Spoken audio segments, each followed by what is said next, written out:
안녕하세요. 주식의 소리의 애솔입니다. 네, 오늘은 이노스페이스의 수요 예측 결과가 발표됐습니다. 로켓, 우주 관련된 기업이고요. 로켓처럼 주가도 과연 발사할 수 있을 것인지 좀 같이 살펴보도록 합시다.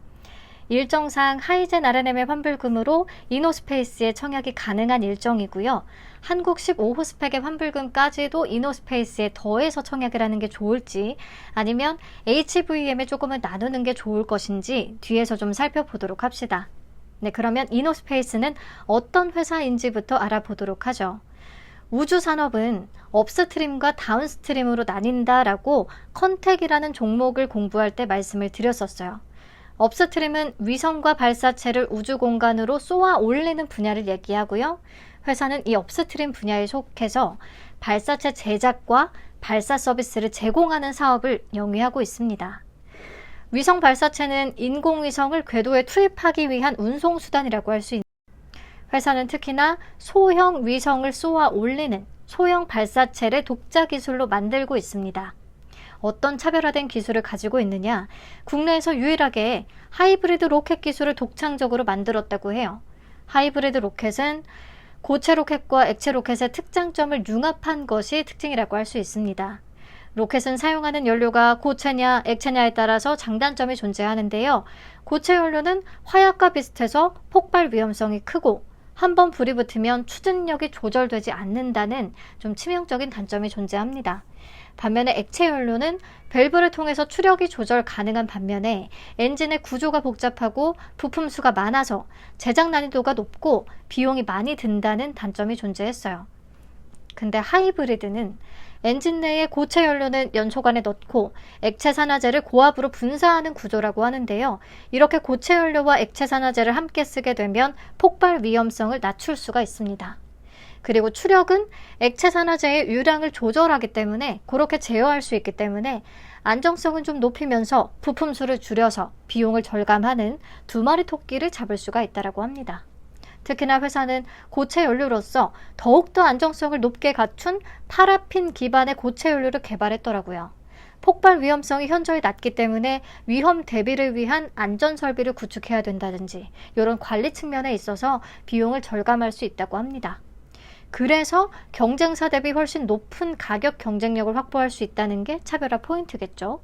현재 소형 발사체 상용화에 성공을 한 유일한 사업자이자 업계 1위는 미국의 로켓랩이라는 회사인데요. 액체 연료를 사용하고 200kg 위성의 경우에 킬로그램당 발사 가격이 38,000달러라고 합니다. 반면에 이노스페이스는 하이브리드 로켓을 활용해서 170kg 위성을 킬로그램당 28,000달러에 발사할 수 있도록 한 거고요. 그래서 로켓랩 발사체 가격의 75% 수준으로 만들어냈다. 이렇게 확인을 하시면 될 것 같아요. 아무튼 이런 기술력을 기반으로 해서 지난해 3월 브라질 알칸타라 발사센터에서 소형 발사체인 한빅 TLB 시험 발사에 성공을 하면서 기술력을 입증했습니다. 국내 민간 기업이 이렇게 소형 발사체 시험 발사에 성공을 한 건 이노스페이스가 처음이었고요. 확실히 요거는 기념비적인 성과라고 할 수가 있습니다. 현재 글로벌 시장에는 총 40여 곳의 민간 기업들이 요 소형 우주 발사체 연구를 진행하고 있는데요. 실제로 시험 발사를 마친 곳은 아직 10여 곳에 불과합니다. 국내에서는 오직 이노스페이스만이, 이 회사만이 시험 발사 성공이라는 트랙 레코드를 보유하고 있는 거고요. 요 자체로 회사가 가지는 의미는 크다라고 보긴 합니다. 그리고 시험 발사 이후에 상용화 관련된 수주가 구체화되고 있다는 점도 매우 긍정적이기는 하죠. 증권신고서 제출을 기준으로 총 41건의 수주 계약을 진행하고 있는데 이 중에 4건은 계약이 완료돼서 2025년부터 순차적으로 매출이 발생할 예정이라고 합니다. 사실 상업 발사에 성공만 한다고 하면요. 이 회사는 매출이 완전히 J커브를 그리면서 성장을 할 수가 있을 거예요. 한 번의 계약으로 몇백억 원의 매출을 올릴 수 있는 그런 구조거든요. 그리고 지난달 말에 한국판 나사로 불리는 우주항공청이 정식적으로 출범했다는 사실, 이것도 긍정적인 힘을 실어줄 수 있을 것 같습니다.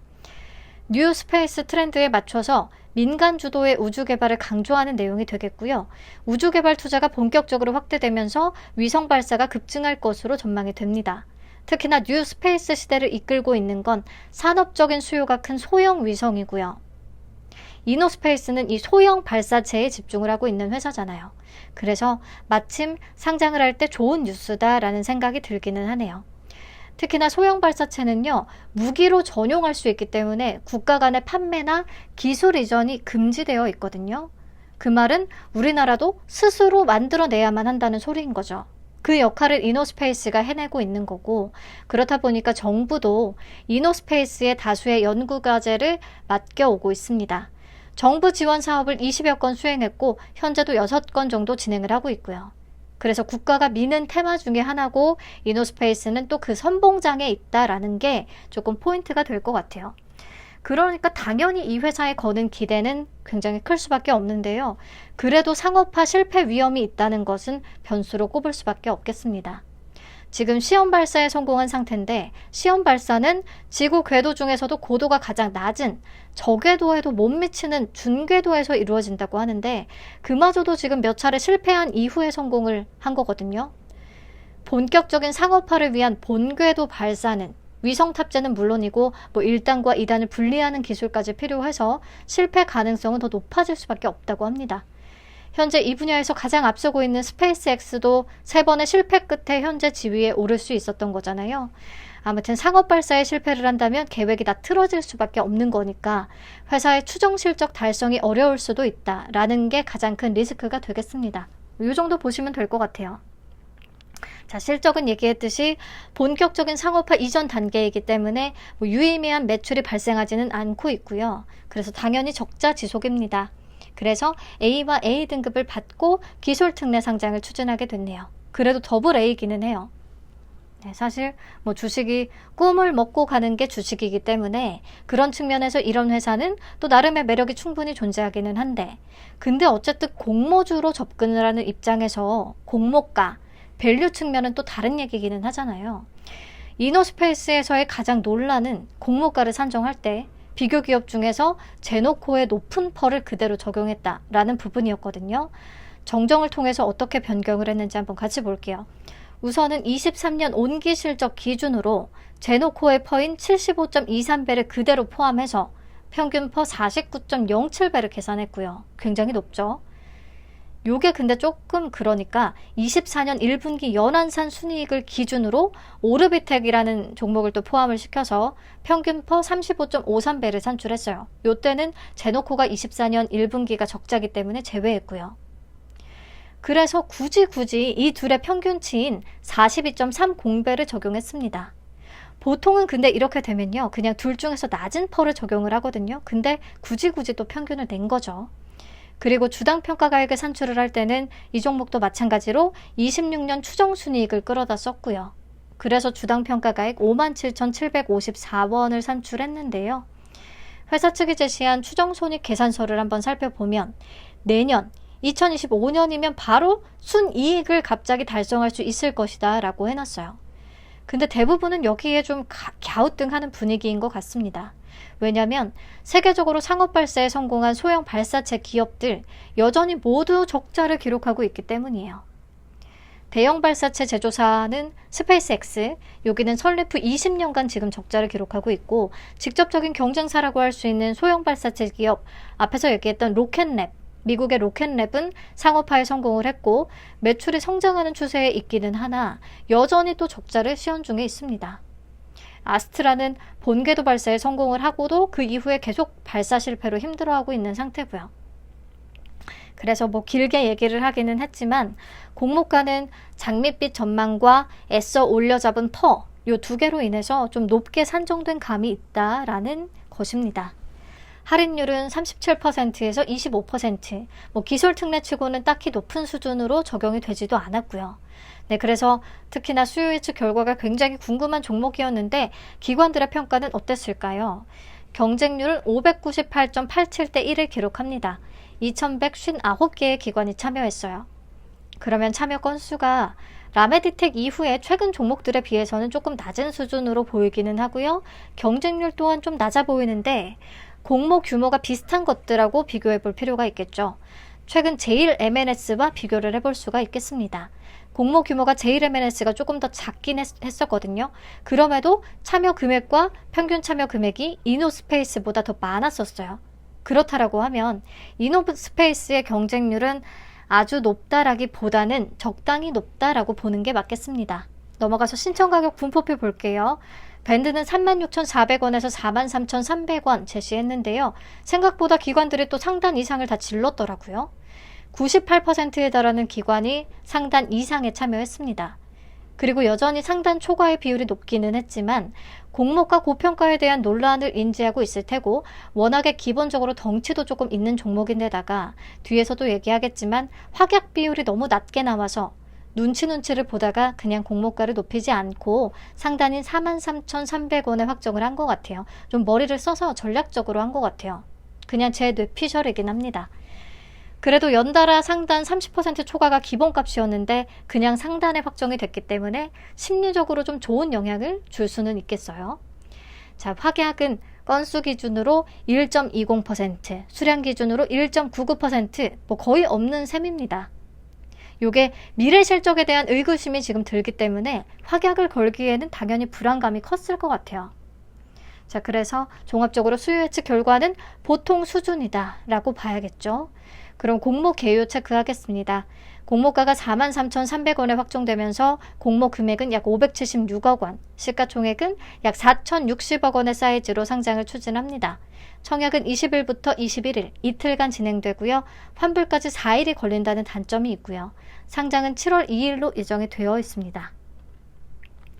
미래에셋증권과 신한투자증권 두 군데에서 청약 가능하고요. 최소 청약 수량은 20주입니다. 신주 모집 100%로 진행되고 우리 사주 조합에는 3.3%인 44,300주를 배정을 했는데요. 뭐 미달은 없을 것 같아요. 수요 조사하고 배정한 물량인 것 같습니다. 넘어가서 상장일에 즉시 유통 가능한 물량 확인하시죠. 주식 총수의 29.68%에 해당하는 물량이 바로 풀릴 수가 있겠고요. 기존 주주가 15.97% 존재하는데 보시면 벤처금융이 14.87%로 거의 다고 전문 투자자가 0.27%, 소액 주주는 0.83% 정도밖에 안 됩니다. 그래서 개인들보다는 재무적 투자자, FI들이 주요 매도 주체가 된다는 것은 어쩌면 개인들보다는 리스크가 덜할 수는 있겠습니다. 그들도 더 좋은 가격에 엑시트를 하는 게 목적일 테니까. 아무튼 금액으로 계산을 하면 약 1,205억 원, 확약을 적용하기 전이요. 좀 무겁죠. 유통시총이 1,000억 원을 넘습니다. 그리고 유상증자 발행 내역을 참고해서 보면 2019년은 발행가액이 2,136원, 2020년은 4,749원, 2021년은 13,538원, 2022년은 18,610원, 2023년이 38,000원 요렇거든요. 2022년 이전에 들어온 투자자들은 공모가보다 한참 아래 가격에 들고 있기 때문에 엑시트하기에는 이미 좋은 조건이다 라는 것은 좀 파악을 하고 있어야겠습니다. 네, 그 밖에 신경 쓸 물량은 없었어요. 여기까지 정리를 하면 경쟁률은 적당히 높고 생각보다 기관들은 상단 이상을 다 써냈고 공모가는 다행히도 상단에 확정이 됐다. 확약은 매우 낮고 유통가는 금액이 약 1,205억 원으로 무겁기까지 하다. 그래서 사실 공모주로 접근할 때는요. 조건이 좋은 공모주는 절대 아닌 거죠. 우선은 좀 무겁다라는 게 걱정이 되기 때문에 유통가는 금액이 1,000억 원 언저리였던 최근의 종목들을 좀 뽑아봤습니다. 그리드위즈, D&D 파마텍, 오상헬스케어, DS단석, LS머티리얼즈 이런 종목들 있었는데요. 수급이 워낙에 좋았던 시기에는 LS머티리얼즈나 DS단석 둘 다 상한가를 찍었습니다. 그래서 수급이 좋은 상황에서는 전혀 문제가 없는 사이즈다 라고 볼 수도 있겠어요. 최근에 그리드위즈도 900억 원 후반대에 기록했지만 고가 기준으로 더블 이상을 기록해주기도 했고요. 그렇다면 최근의 수급은 어떤 분위기인 것인가? 자, 오늘 동시 상장한 새 종목들도 성과는 생각했던 것 이상이기 때문에 아직도 상장일의 수급은 좀 좋은 편이다 라고 할 수는 있겠는데요. 시초가와 고가의 갭이 점점 또 줄어들고 있는 추세라 상장일의 매수세가 약해질 가능성은 존재합니다. 7월 2일까지 상장일까지 분위기가 이어질 수만 있다면 단독 상장이기 때문에 이노스페이스도 나쁘지 않을 것 같은데요. 그때까지 힘이 살아남아 있을 것인가 그게 약간 불안하긴 하네요.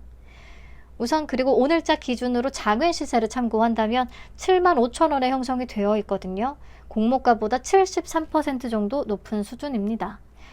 이게 작은 시세가 의미가 없을 것이다, 믿을만하지 않다라고 계속 생각을 하는데도 최근의 흐름을 보면 늘 장외 가격을 넘어서는 그런 성과를 보여줬거든요. 상장 당일에. 그래서 아예 무시할 수는 없을 것 같아요. 참고하시고요. 그리고 제가 26년의 추정순이익을 아예 공격적으로 할인 없이 적용을 해서 주당 평가가액을 산출을 해봤거든요. 참고하고자.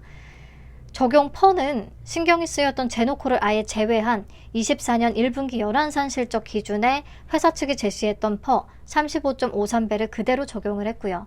그러면 주당 평가가액은 81,476원 정도로 계산이 됩니다. 공모가 대비해서 88% 플러스인 수준. 근데 이게 의미를 가지려면요, 기본적으로 수급 상황이 좋다라는 전제 조건이 붙어야 돼요. 제가 26년 추정치를 공격적으로 잡았기 때문에 그거를 감안해서 생각을 해주시면 좋겠습니다. 자, 그리고 한 가지 더 불안한 부분, 바로 이전에 상장을 했던 우주 관련 기업이죠. 컨택의 상장일 성과가 매우 부진했다는 사실이에요. 고가 기준으로도 마이너스 6%를 찍었던, 그 이후에는 또 공모가를 전혀 회복하지 못했고요. 근데 컨택과 비교해서 보면 중요한 차이점은 컨택은 무려 4종목이 동시 상장을 했던 일정이었다라는 거. 메가터치, 큐로셀, BI 매트릭스 요것들과 동시 상장이었어요. 그리고 기본적으로 그 당시에 수급이 좀 약했습니다. 퀄리타스 반도체나 에이징랜드 같은 기대치가 높았던 종목들도 성과가 만족스럽지 못했고, 유진 테크놀로지나 소닉스 이런 종목들이 무난한 것들, 이런 것도 상당 기준으로 50% 언저리를 겨우 기록해주던 때였어요. 그렇다 보니까 무거운 건 소화가 전혀 안 된 거죠. 그래도 현재 이노스페이스는 수급 상황이 나쁘지 않고 단독 일정이고 컨택에 비해서 기관의 관심도가, 참여도가 훨씬 높았고, 그런 부분에 있어서 상장일에 수익 구간은 나오지 않겠나 싶습니다. 네, 그럼 배정 물량과 청약 한도 체크하고요. 예상 균등, 경쟁률, 기대 수익 이런 거 대충이라도 계산을 해보고 마치도록 하겠습니다. 미래에셋에 31만 2,550주가 배정됐고요. 균등 물량은 15만 6,275주 되겠죠.